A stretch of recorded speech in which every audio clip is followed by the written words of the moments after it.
Bismillahirrahmanirrahim. Alhamdulillah, salatu wassalamu ala Rasulillah. Ikhwan akhwat yang dirahmati Allah Subhanahu wa taala, di antara cara kita untuk bisa berjuang melawan riya adalah kita merenungkan tentang hakikat orang yang kita harapkan pujiannya. Bukankah kita ketika terjerumus dalam riya, kita berharap dilihat orang, disanjung orang, mungkin orang tersebut adalah pejabat atau orang tersebut adalah orang terkenal atau siapa saja yang kita ingin harapkan pujiannya, ya. Ketahuilah, orang yang kita harapkan pujian tersebut, dia hanyalah manusia yang tidak bisa beri manfaat, tidak bisa beri mudarat. Kita mengharapkan pujiannya, sementara dia adalah manusia yang tidak bisa beri manfaat, tidak bisa beri mudarat. Yang kedua, orang tersebut ya adalah makhluk yang sangat lemah. Coba lihat ketika dia sakit, terbaring di rumah sakit. Dia perihalnya seperti anak kecil yang tidak bisa berbuat apa-apa. Ya, terbaring, tergeletak, tidak bisa berkutik.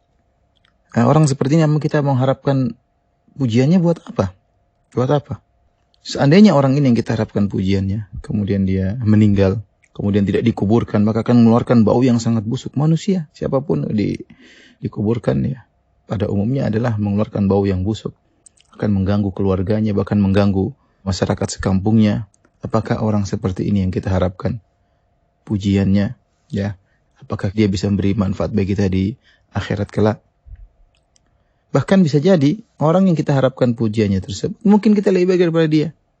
Terus buat apa kita mengharapkan pujiannya? Ya, kita mengharap pujiannya, dia seorang mungkin punya kedudukan, ternyata mungkin di akhirat dia malah masuk neraka. Buat apa kita mengharapkan pujiannya? Terus kita renungkan juga, orang yang kita puji ini, dia muji kita sekarang. Tapi coba kalau kita ada masalah sama dia, mungkin juga dia akan menghabisi kita dengan kata-kata yang sangat buruk. Dan bagaimanapun banyak orang memuji kita, sungguhnya yang lebih tahu hakikat diri kita adalah Allah Subhanahu wa taala. Pujian orang satu dunia tidak akan merubah hakikat kedudukan kita di sisi Allah Subhanahu wa taala. Cercaan orang satu dunia kepada kita, kalau memang kita tinggi di sisi Allah, tidak akan menurunkan derajat kita sedikit pun. Pujian manusia sedunia, kalau memang kita rendah di hadapan Allah, tidak akan menaikkan derajat kita sedikit pun. Kemudian ikhwan akhwat yang dirahmati Allah Subhanahu wa taala, yang terakhir di antara perkara yang hendaknya kita renungkan agar kita bisa melawan riya, kita renungkan tentang diri kita sendiri. Ya.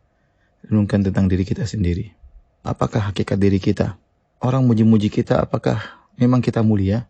Kita ini siapa? Kita ini banyak dosa.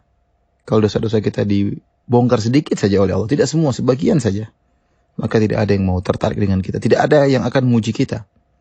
Oleh karenanya Muhammad bin Wasi' rahimahullah pernah berkata, "Lau kana lidzunubi rih ma jalasa ilai ahad." Seandainya dosa-dosa itu punya aroma, ya, kalau dosa ghibah aromanya tertentu, dosa namimah aromanya tertentu, dosa melihat yang haram aromanya tertentu, dosa mendengar yang haram aromanya tertentu, dosa sombong aromanya tertentu, dosa hasad aromanya tertentu, maka akan banyak keluar aroma dari tubuh kita yang busuk-busuk sehingga orang tidak ada yang mau duduk dengan kita. Tidak ada yang akan muji kita. Oleh karena jangan terpedaya dengan pujian manusia. Ya, kita tahu siapa diri kita, yang penuh dengan kekurangan. Kita ini hanya dimuliakan oleh Allah karena aib kita ditutup. Seandainya aib kita ada baunya, maka semua orang akan lari dari kita. Jangankan muji kita, bahkan lari dari kita, meninggalkan kita, bahkan mungkin mencerca kita, akan mengata-ngatain kita. So alim lah, so anu lah, so inilah. Kapan ketika aib kita dibongkar oleh Allah Subhanahu wa taala? Oleh karena jangan pernah terpedaya dengan pujian manusia, karena kita tahu siapa hakikat diri kita. Semoga Allah Subhanahu wa taala memudahkan kita untuk bisa berjihad melawan riya. Wallahu a'lam bishawab.